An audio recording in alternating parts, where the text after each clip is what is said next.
Series میں جو کہانی میں آپ کے لیے لے کر آئی ہوں اس کا عنوان ہے ستم ظریف۔ اس کے مصنف ہیں کاشف زبیر۔ مرزا بخت عرف بدبخت کی صورت اتنی جلدی دکھائی دے گی یہ میں نے سوچا بھی نہیں تھا۔ اس نے میرا کام کرنے کے بعد مجھ سے اپنی سونے کی پلیٹیں وصول کی اور بہت دیر تک ان کو الٹ پلٹ کر دیکھتا رہا۔ پھر اس نے مشکوک لہجے میں پوچھا، یہ اصلی ہے نا؟ پتہ نہیں، ہو سکتا ہے تیری ولدیت کی طرح ہو، یعنی اصلی نقلی کا پتہ ہی نہ ہو۔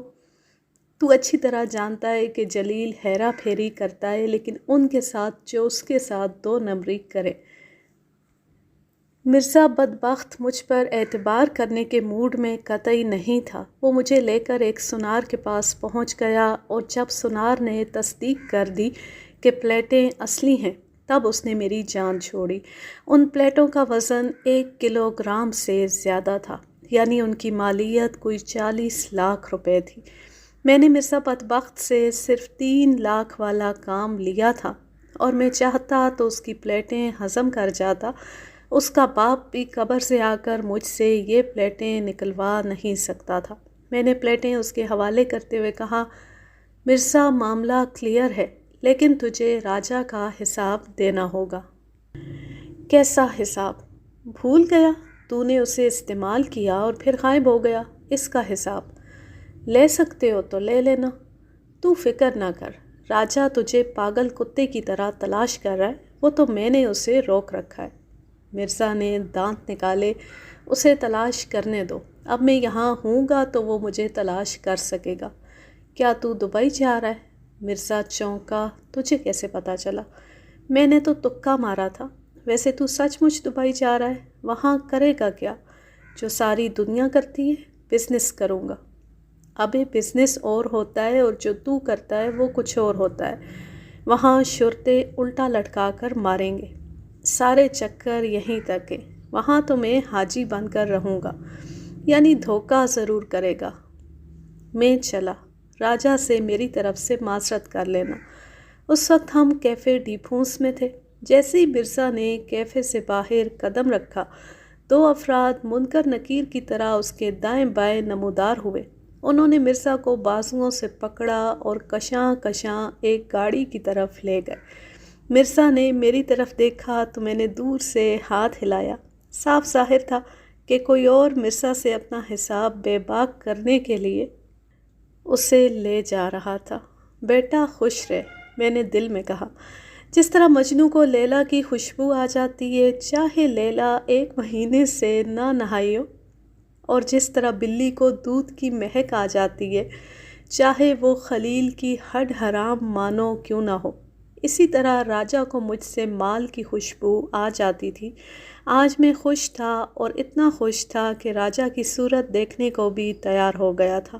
میں نے اسے کیفے ڈی پھونس میں ٹائم دیا ہوا تھا، مگر راجہ آیا تو اس کے منہ پر 12 بج رہے تھے۔ وہ آتی ہی دھڑام سے کرسی پر گر گیا۔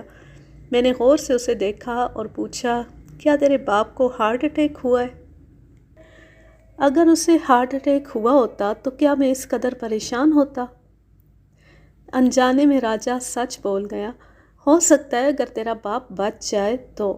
راجہ نے سرد آہ بھری، شاید کبھی ایسا نہ ہو کیونکہ وہ اپنے گدھے سے بھی زیادہ صحت مند ہے۔ تب کیا عارفہ نے بالآخر تجھے آگ کر دیا ہے؟ کسی بھی لائق نہ رہ جانے کی وجہ سے؟ اس پر راجہ نے مجھے خونی نظروں سے دیکھا اور اپنے سامنے پڑے گلاس میں پانی نکال کر پیا۔ عارفہ سے میرے تعلقات اچھے نہیں ہیں۔ بے شک تیرے اس سے جس قسم کے تعلقات ہیں ان کو کسی صورت اچھا نہیں کہا جا سکتا۔ جلیل، مجھے ڈرامے سے کٹ کر دیا گیا ہے، راجہ نے گلوگیر لہجے میں کہا۔ عارفہ نے؟ میں نے اس کی بات پر غور کیا، جو تیرے ساتھ محبت کا ڈرامہ کھیلتی ہے، اس نے تجھے کٹ کر کے کسی اور کو سائن کر لیا ہے۔ بکواس نہ کر، یہ تیرے ساتھ کسی دن شنو کرے گی۔ بیٹا وہ عارفہ نہیں ہے، لیکن ایک عورت تو ہے، کب تک تیرا انتظار کرے گی؟ راجہ خباثت سے بولا۔ اس بار میں نے اسے کھا جانے والی نظروں سے گھورا۔ راجہ، شنو وفا کی پتلی ہے، میرے سوا کسی کی نہیں ہو سکتی۔ وفا کی پتلی، یہ کیا ہوتا ہے؟ اس پر بھنا کر میں نے راجا کو ناقابل بیان الفاظ میں بتایا کہ وفا کی پتلی کیا ہو سکتی ہے۔ چھوڑ جلیل، میرا تو دنیا سے اعتبار ہی اٹھ گیا ہے، اور جلد تو بھی دنیا سے اٹھ جائے گا۔ میں نے اسے مطلع کیا۔ اب تو یہی دل چاہتا ہے۔ فتو کے چھوٹے کو دو کڑک کا کہہ کر راجا پھر دیوداس والے موڈ میں آ گیا۔ اگر تجھے عارفہ نے کٹ نہیں کیا ہے تو پھر کس نے کیا ہے؟ تجھے بتایا نہیں تھا کہ مجھے ایک ڈرامے میں چانس ملا تھا؟ کیا وہ کوئی اندھا پروڈیوسر ہے؟ اندھا تو نہیں ہے، اس وقت اس کی اینک کھو گئی تھی۔ اس کا مطلب ہے اب مل گئی ہے؟ ہاں، راجا رونے والے انداز میں بولا۔ اس نے مجھے پہچاننے سے بھی انکار کر دیا۔ کوئی بات نہیں، آج کل اندھے پروڈیوسرز کی کوئی کمی نہیں ہے۔ ڈراموں کے مرکزی کرداروں کو دیکھ کر ایسا ہی لگتا ہے کہ انہیں سائن کرنے والا نابینا ہے۔ ہاں یہ تو ہے، راجا امید سے بولا۔ یہ بتا کہ تجھے مرزا سے کچھ ملا؟ ہاں ملا تو ہے۔ تب اس میں سے میرا حصہ نکال دے، شاید اسی سے میرے غم کا مداوع ہو جائے۔ میں نے مزید دل پر جبر کرتے ہوئے جیب سے پرس نکالا اور اس میں سے 5,000 نکال کر راجا کے حوالے کیے۔ یہ تیرا حصہ بنتا ہے۔ اس نے نفی میں سر ہلایا۔ اگر تو 5 دے رہا ہے تو میرا حصہ کم سے کم 10 بنتا ہے۔ لا، یہ بھی واپس دے، میں تجھے 2.5 دیتا ہوں۔ میں نے ہاتھ آگے کیا تو راجا نے پھرتی سے نوٹ غائب کر دیے۔ اس کا مقصد پورا ہو گیا تھا، اس لیے چائے پیتے ہی وہ خود بھی غائب ہو گیا اور میں اپنے گھر کی طرف روانہ ہو گیا۔ ابھی مجھے ٹیلر شاپ کا سودا کرنا تھا اور بائک لینی تھی۔ یہ کام کل ہی ہو سکتا تھا، اس لیے میں گھر روانہ ہو گیا۔ دل تو چاہ رہا تھا کہ شنوں کے لیے کچھ لے لوں، لیکن اسے بھنک پڑ جاتی کہ میرے پاس رقم ہے تو وہ اسے اپنے بینک اکاؤنٹ میں منتقل کیے بغیر چین سے نہ بیٹھتی۔ میں گلی میں داخل ہوا تو چاند میاں اپنی چمکتی دمکتی بائک سٹارٹ کرنے کی کوشش کر رہا تھا، اور اس کی بائک سے زیادہ چمکتی دمکتی بیوی یعنی چاند بانو اس کے پاس کھڑی تھی۔ وہ کہیں جا رہے تھے۔ بائک نے عین موقع پر سٹارٹ ہونے سے انکار کر دیا۔ کیا ہوا چاند بھائی؟ میں نے چاند بانو کی طرف دیکھ کر کہا۔ میں ادھر ہوں، چاند میاں بولا، اور چاند بانو سے کہا تم اندر جاؤ، میں رکشہ لے کر آتا ہوں۔ تالا کھولنا پڑے گا، چاند بانو نے اٹھلا کر کہا۔ بائک تو اندر کھڑی کرنی ہی ہے، چاند میاں نے کہا اور دروازے کا تالا کھولنے لگا۔ میں نے بائک کا معائنہ کیا۔ یہ نئے ماڈل کی ہونڈا CDI تھی۔ لگتا تھا چاند میاں کو بیوی کے ساتھ بائک بھی سنبھالنی نہیں آتی تھی۔ اس نے دروازہ کھولا تو چاند بانو بادلے نخواستہ اندر چلی گئی۔ میں نے تاریک ہو جانے والی گلی دیکھ کر ٹھنڈی سانس لی اور چاند میاں سے کہا، اپنی چاند سی بنو بیچو گے؟ کیا؟ وہ اچھلا، یہ کیا بکواس کرتا ہے؟ مجھے اپنی غلطی کا احساس ہوا اور میں نے جلدی سے کہا، چاند بھائی بائک کی بات کر رہا ہوں۔ اچھا، ابھی تو لی ہے، لیکن تم سے چلے گی نہیں، بہتر ہے بیچ دو۔ چاند میاں نے مجھے نہایت غلط نظروں سے دیکھا اور بائک اندر لے گیا۔ اس کے بعد وہ رکشہ تلاش مہم پر نکلا، جو فی زمانہ رشتہ تلاش کرنے سے بھی زیادہ مشکل ہے۔ چاند میاں کو دیکھ کر لگتا تھا کہ اسے چائنا میں اسمبل کیا گیا ہے، لیکن اس کی قسمت میں کوئی شبہ نہیں تھا۔ وہ ایک ایسے سرکاری محکمے میں کلرک کے اعلیٰ عہدے پر فائز تھا جہاں رشوت مونسون کی بارش کی طرح برستی تھی۔ آدمی بے شک کتنا ہی ایماندار کیوں نہ ہو، اس بارش سے متاثر ضرور ہوتا ہے۔ چاند بانو نے دروازے سے جھانکا۔ اے جلیل، تو بائک لینا چاہتا ہے؟ ہاں، ارادہ تو ہے۔ میں نے شنوں کی چھت کی طرف دیکھا، کیونکہ میں چاند بانو سے جب بھی بات کرتا تھا اسے نہ جانے کیسے پتہ چل جاتا تھا۔ پیسے کہاں سے آئے تیرے پاس؟ بس آ گئے، لیکن تم کیوں پوچھ رہی ہو؟ میں اس کے قریب چلا آیا۔ چاند بانو کو قریب سے دیکھنا ایک ہوا کے خوشگوار جھونکے کی طرح تھا۔ مجھے بائک پسند نہیں ہے، اس پر بیٹھ کر میری کمر میں درد ہو جاتا ہے۔ اس نے اپنی کمر پر ہاتھ رکھ کر بتایا کہ کہاں درد ہوتا ہے۔ یہ بڑا نازک مقام تھا۔ میں جانتا ہوں، میں چاہتی ہوں وہ کار لے لے، لیکن وہ مانتا ہی نہیں۔ یہ مت کہو، بھلا تمہاری بات کوئی ٹال سکتا ہے؟ وہ شرمائی۔ ہاں ٹالتا تو نہیں ہے، لیکن یہ بات نہیں مان رہا تو منواؤ نا، میں بائک خریدنے کے لیے تیار ہوں۔ ٹھیک ہے، میں کوشش کروں گی۔ بدقسمتی سے چاند میاں کو رکشہ جلدی مل گیا تھا۔ اس کی آمد کے آثار دیکھ کر میں نے گھر کا رخ کیا۔ اماں کڑاہی بنا رہی تھی۔ مجھے دیکھ کر کہا، جلیل صبح سے کام کر کر کے میرے بازو دکھ گئے، جا کر روٹیاں لے آ۔ اماں تم کہو تو بہو لے آؤں؟ میں نے دانت نکالے، سارے کام کر دیا کرے گی۔ بکواس نہ کر، پہلے روٹی کھلانے والا تو بن جا، پھر گھر والی لانے کی بات کرنا۔ تمہاری مرضی، تمہارے بھلے کو کہہ رہا تھا، میں نے باہر جاتے ہوئے کہا تو اماں نے پیچھے سے طنز مارا، میرے بچے میں جانتی ہوں تجھے میرا کتنا خیال ہے۔ میں نے ٹیلر شاپ والے معاملے کی کسی کو ہوا بھی نہیں لگنے دی تھی۔ اگلے روز خاموشی سے سودا کر کے میں نے دکان اپنے نام کرا لی۔ مالک 1.5 لاکھ مانگ رہا تھا، لیکن 1.20 پر سودا ہو گیا۔ فتو اور اس کا ایک پہلوان سالہ گواہ بنے تھے۔ پرانے مالک کو انگلینڈ کا ورک ویزا مل گیا تھا اور اسے ولایت جا کر گوریوں کے کپڑے سینے کی جلدی تھی۔ اب میرا ارادہ 1 عدد بائک اور موبائل لینے کا تھا، لیکن میں یہ کام کرتے ہوئے ڈر رہا تھا۔ ٹیلر شاپ کو میں چھپا کے رکھ سکتا تھا، لیکن موبائل اور بائک نہیں چھپا سکتا تھا۔ شنو کو پتہ چل جاتا تو وہ ظالم حسینہ مجھ سے حقیقت اگلوا لیتی اور ساری رقم بھی وصول کر لیتی، اور پھر یہ رقم شادی فنڈ میں جمع ہو جاتی۔ میں یہ دونوں چیزیں لینے سے پہلے کوئی اچھی سی ترکیب سوچ لینا چاہتا تھا جس سے شنو کو مطمئن کر سکوں۔ میں نے ساتھ والی دکان سے 1 عدد لون کا سوٹ لیا اور خصوصی فرمائش کر کے درزی سے اسی وقت اسے سلوایا۔ یہ سوٹ شنو کے لیے تھا۔ میں گھر آیا تو چھت پر شنو میری منتظر تھی۔ میں اماں سے نظریں بچا کر براہ راست چھت پر پہنچا۔ شنو یوں تیار تھی جیسے کسی شادی کی تقریب میں جا رہی ہو۔ گرین لہنگا اور اسی رنگ کی ہلکی کرتی میں وہ ہوشربا حد تک حسین لگ رہی تھی۔ کرتی لگتا تھا کہ اس کے جسم کے حساب سے سلی ہے، اوپر سے بھری بھری اور کمر سے تنگ۔ شنو ان دنوں اپنا وزن کم کرنے کی کوشش کر رہی تھی۔ میں نے دیکھا کہ اس کا خاطر خواہ نتیجہ بھی نکلا تھا۔ میں دم بخود سا اسے دیکھتا رہ گیا۔ وہ شرما گئی۔ ایسے کیا دیکھ رہے ہو جلیل؟ میں نے سرد آہ بھری۔ یہ پوچھو کیا کیا نہیں دیکھ رہا ہوں؟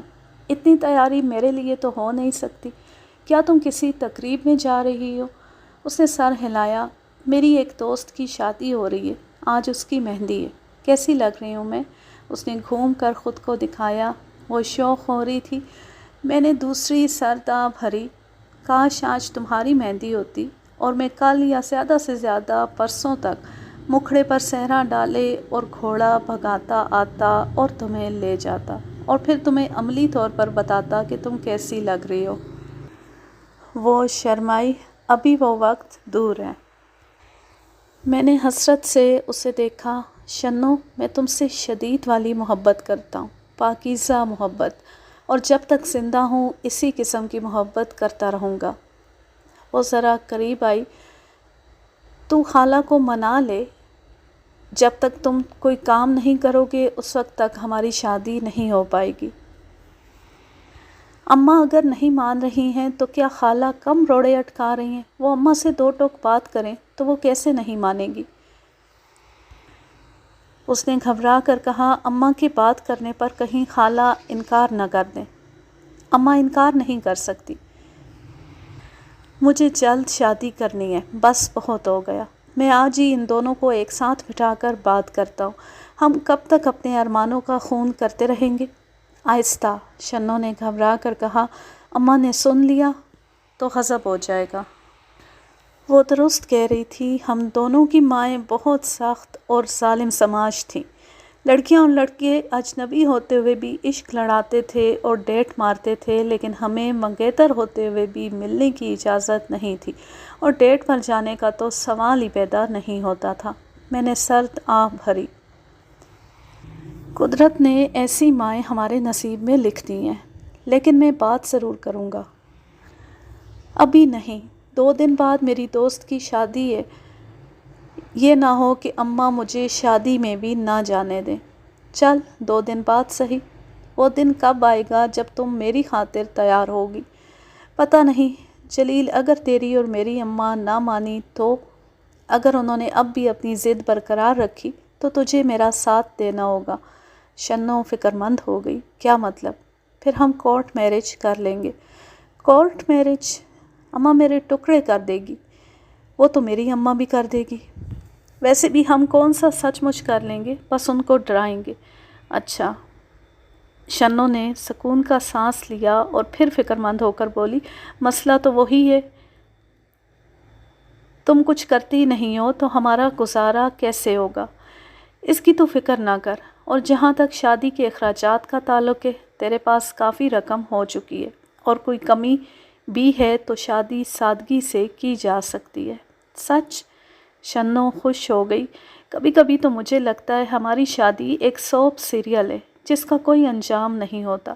شنو ان دنوں ٹی وی پر سوپ سیریل شوق سے دیکھ رہی تھی۔ یہ علت اب ہمارے چینلز نے بھی شروع کر دی ہے۔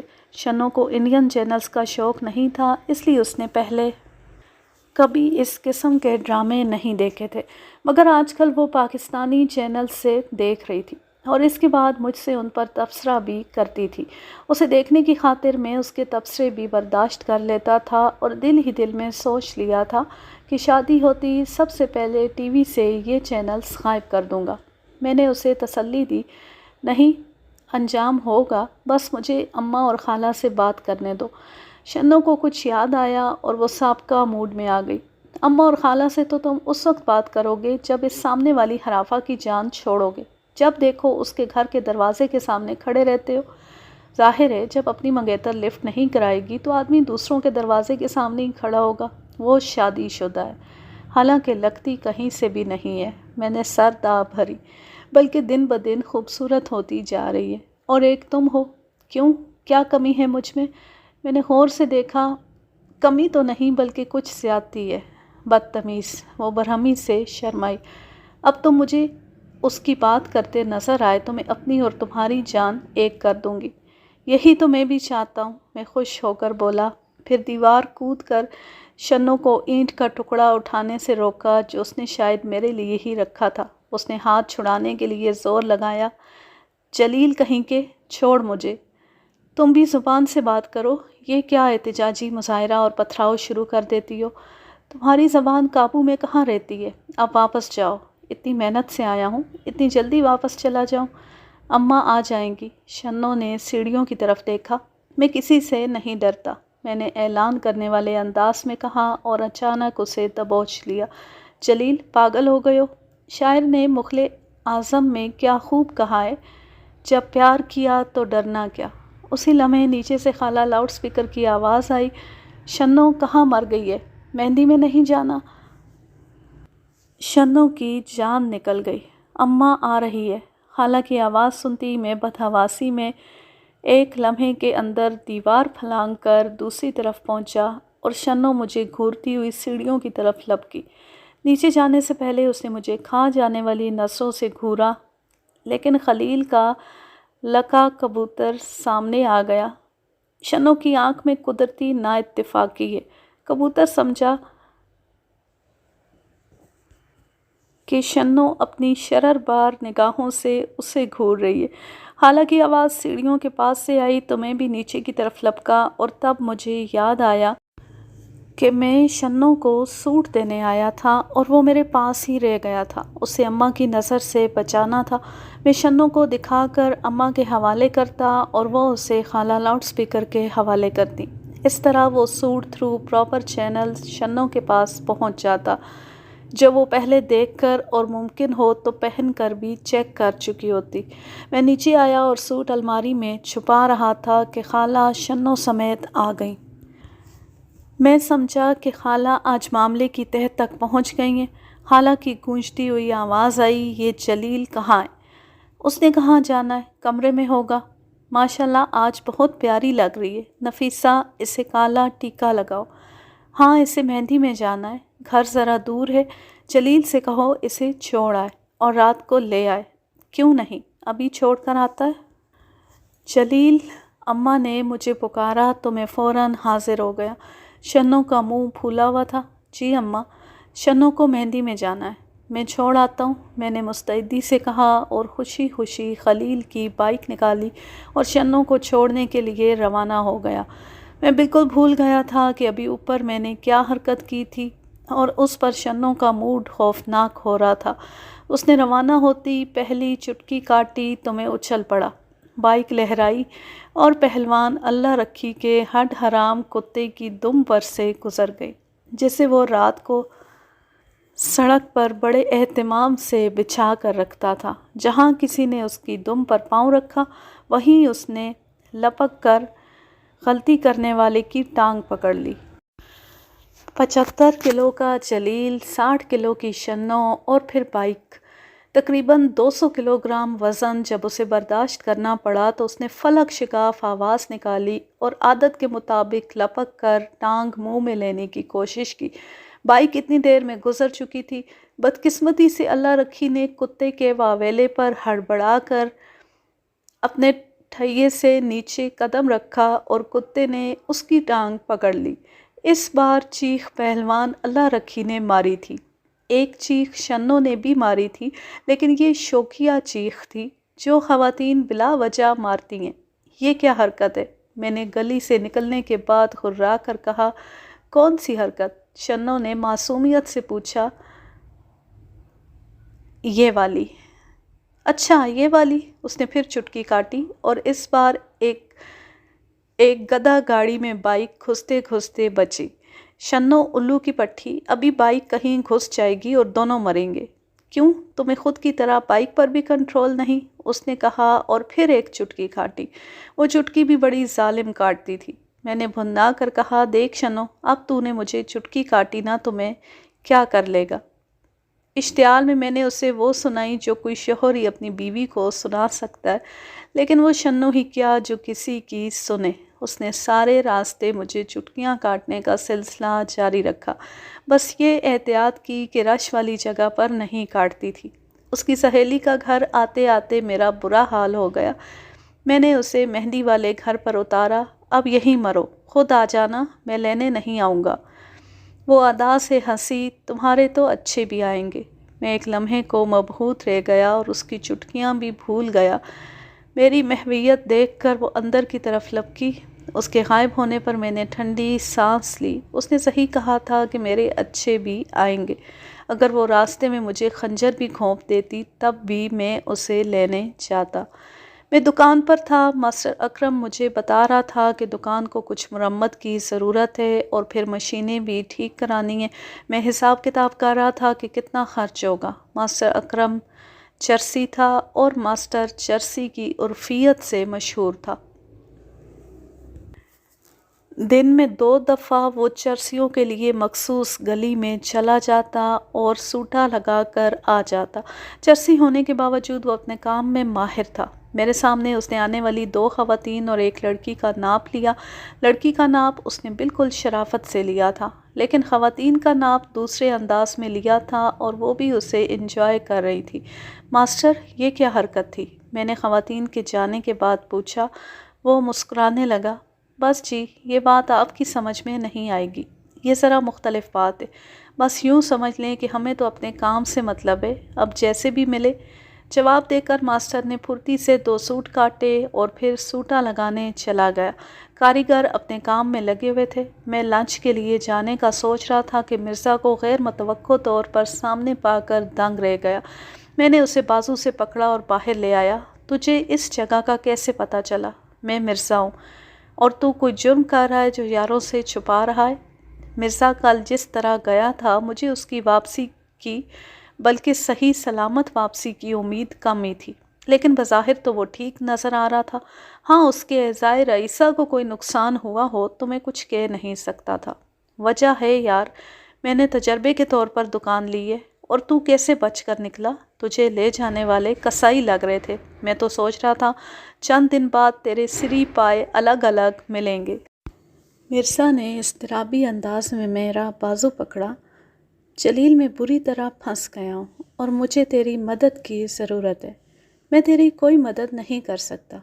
میں نے نفی میں سر ہلایا۔ فی الحال میں لنچ کرنے جا رہا ہوں، میرے ساتھ چل۔ آج میں تجھے ایسی نہاری کھلاؤں گا کہ جاوید کی نہاری بھی بھول جائے گا۔ اگر تو کھلا رہا ہے تو چلتا ہوں۔ میں راضی ہو گیا اور مرزا مجھے ٹیڑھی میڑھی گلیوں سے گزارتا ہوا ایک خستہ حال ہوٹل تک لے آیا۔ میں نے شک سے کہا، مرزا کیا تو بدلہ لینے کے لیے یہاں لایا ہے؟ یہاں کھانا کھایا تو اسپتال جانا پڑے گا۔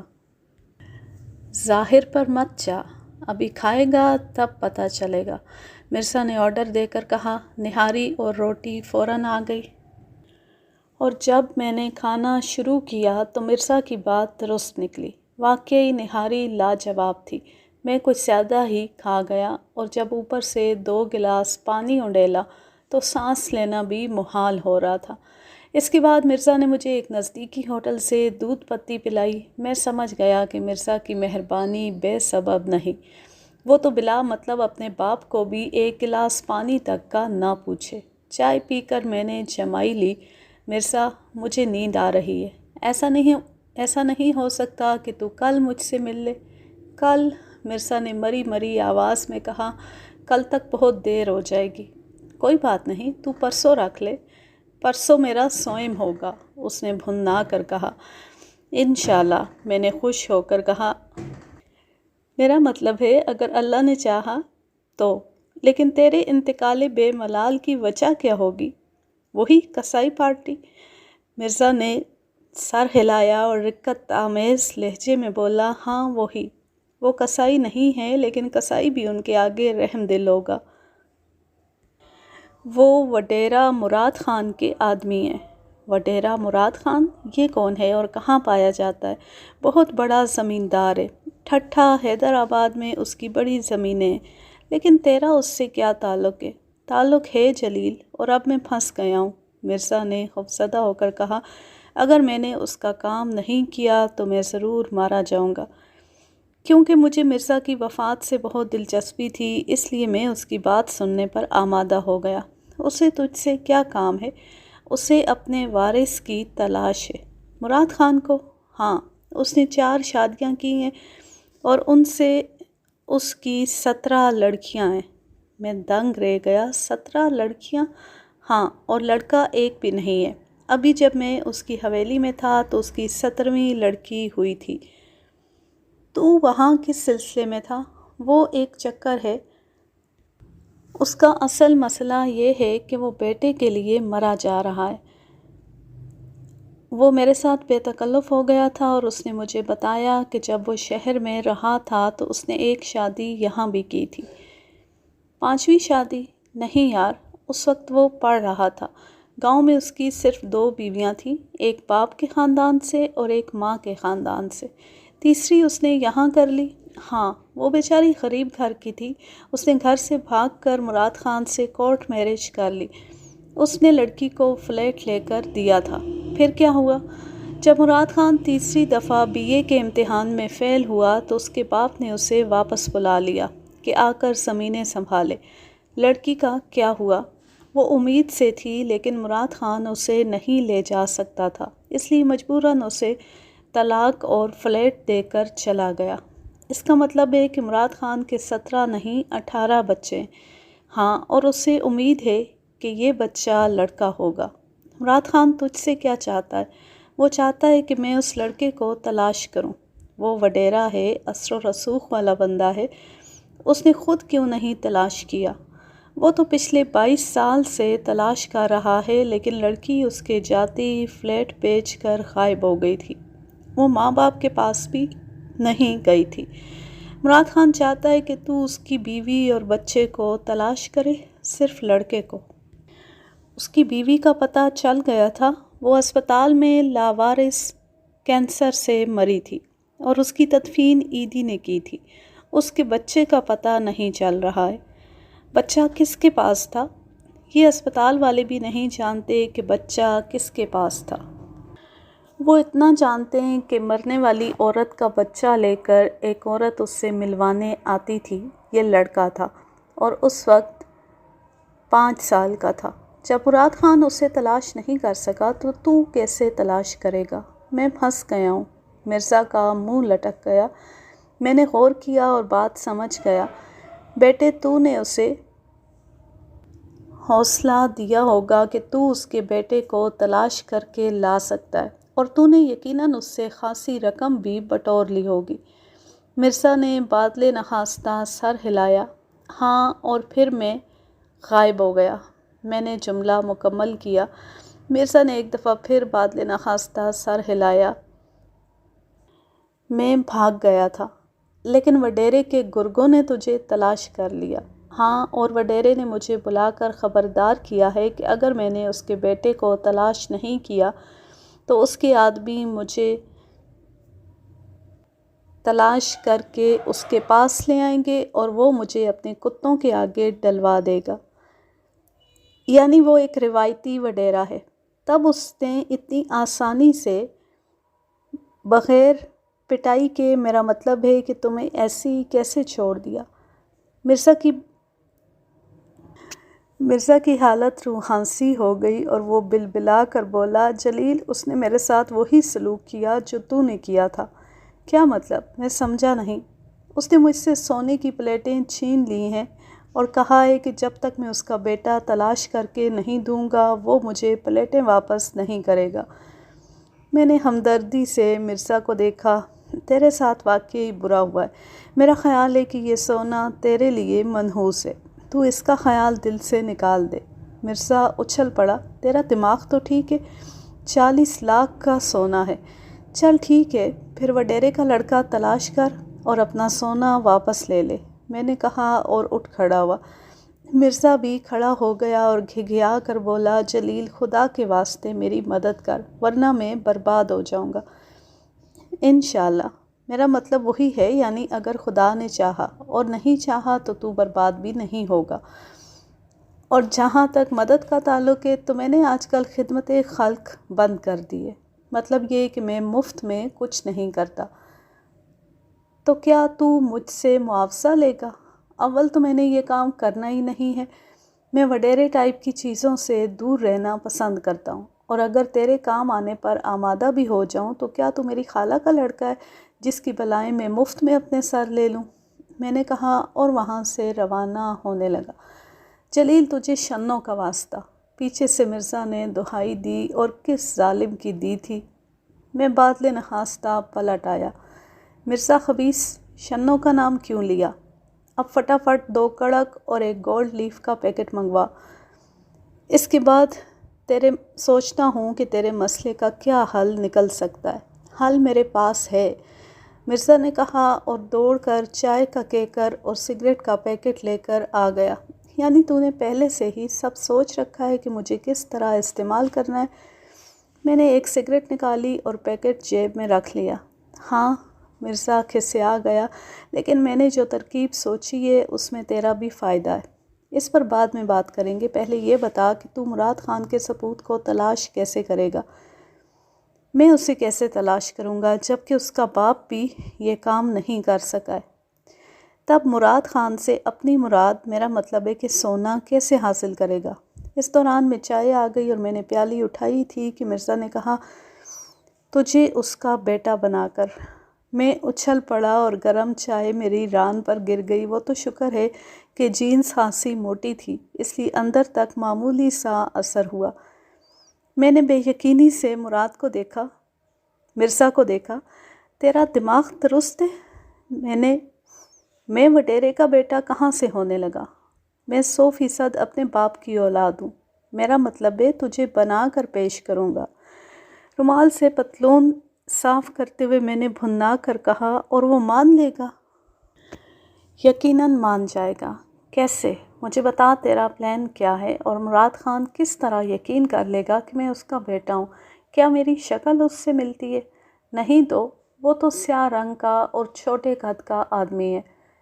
تو اس کا بیٹا بھی ایسا ہی ہوگا، لیکن بیٹا ماں پر بھی تو جا سکتا ہے، اور اس کی ماں یقیناً خوبصورت عورت ہوگی، ورنہ مراد خان کا دل کیسے آتا؟ چل مان لیا، لیکن وہ تجھ سے کچھ ثبوت تو مانگے گا۔ ثبوت میں نے تلاش کر لیے ہیں۔ دراصل میں نے اس کی ماں کے گھر والوں کو تلاش کر لیا تھا۔ وہ مراد خان کے خوف سے اپنا گھر چھوڑ کر چلے گئے تھے۔ انہوں نے طلاق کے بعد اپنی بیٹی کو پناہ دی تھی، لیکن جب پتہ چلا کہ مراد خان اسے تلاش کر رہا ہے تو عورت اپنے بیٹے کو لے کر کہیں چلی گئی تھی۔ جاتے ہوئے وہ مراد خان کے دیے کچھ تحفے اور کپڑے چھوڑ گئی تھی۔ میں نے وہ چیزیں حاصل کر لیں۔ کیسے حاصل کر لیں؟ نوٹوں سے۔ نوٹ خرچ کرو تو سب مل جاتا ہے۔ چل مان لیا تو نے وڈیرے کی اپنی بیوی کو دی ہوئی کچھ چیزیں تلاش کر لی ہیں، لیکن ان سے کیا اس کی تسلی ہو جائے گی؟ کیوں نہیں ہوگی؟ جب میں ان چیزوں کے ساتھ تجھ جیسے ہونہار ثبوت کو اس کے سامنے پیش کروں گا تو وہ ضرور مان جائے گا۔ اس کے بعد میں اپنا سونا اس سے وصول کروں گا اور ہم وہاں سے نکل جائیں گے۔ کیا یہ اتنا ہی آسان ہے؟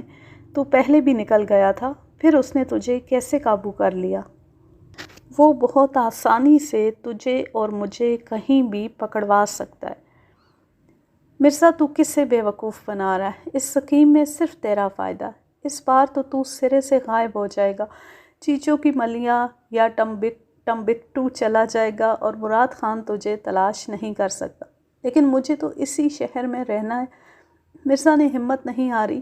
تو حلیہ بدل سکتا ہے، کاغذات کا مسئلہ تو پھر بھی رہے گا۔ آج کل تو جعلی شناختی کارڈ بھی نہیں بنتا۔ میں پھر کھڑا ہو گیا۔ سوری مرزا، تیرے مسئلے کا میرے پاس کوئی حل نہیں ہے، اور اب شنوں کی قسم دی تو میری بات تو سن۔ میں شنوں کی قسم نہیں دوں گا۔ اچھا 1/3 سونے کے بارے میں کیا خیال ہے؟ میں رک گیا اور بے یقینی سے مرزا کی طرف دیکھا۔ تو مجھے سونے کی ان پلیٹوں میں سے پیشکش کر رہا ہے؟ ہاں، وہ رونے والے انداز میں بولا۔ بزرگوں نے کہا ہے کہ جب پورا جاتا دیکھو تو آدھا دیجیو بانٹ، لیکن تو 1/3 دے رہا ہے۔ 13 لاکھ بھی کم تو نہیں ہوتے۔ میں سوچ میں پڑ گیا۔ واقعی 13 لاکھ کم نہیں ہوتے۔ اس میں تو میں 4-5 ٹیلرز شاپیں کھول سکتا تھا۔ اس کے بعد آرام سے بیٹھ کر کھاتا۔ مگر سچی بات ہے، مجھے اس کام میں ہاتھ ڈالتے ہوئے ڈر لگ رہا تھا۔ وڈیرے خطرناک ہوتے ہیں، اور مراد خان کے پاس خطرناک آدمی تھے جن کو میں خود ملاحظہ کر چکا تھا۔ اگر وہ میرے پیچھے پڑ جاتا تو میرے پاس کوئی جائے پناہ نہیں تھی، لیکن ایک ہی جھٹکے میں 13 لاکھ روپے بھی کم نہیں تھے۔ پھر مجھے ایک خیال آیا اور میں نے مرزا سے کہا، اگر تو 13 کے بجائے 15 لاکھ کر لے تو میں سوچ سکتا ہوں۔ 13 بہت ہیں۔ اس نے کہا تو میں اٹھ کھڑا ہوا۔ تو پھر اللہ حافظ۔ اچھا جلیل، میری بات تو سن۔ چل 15 لاکھ سہی، لیکن تو نے کام کرنا ہے۔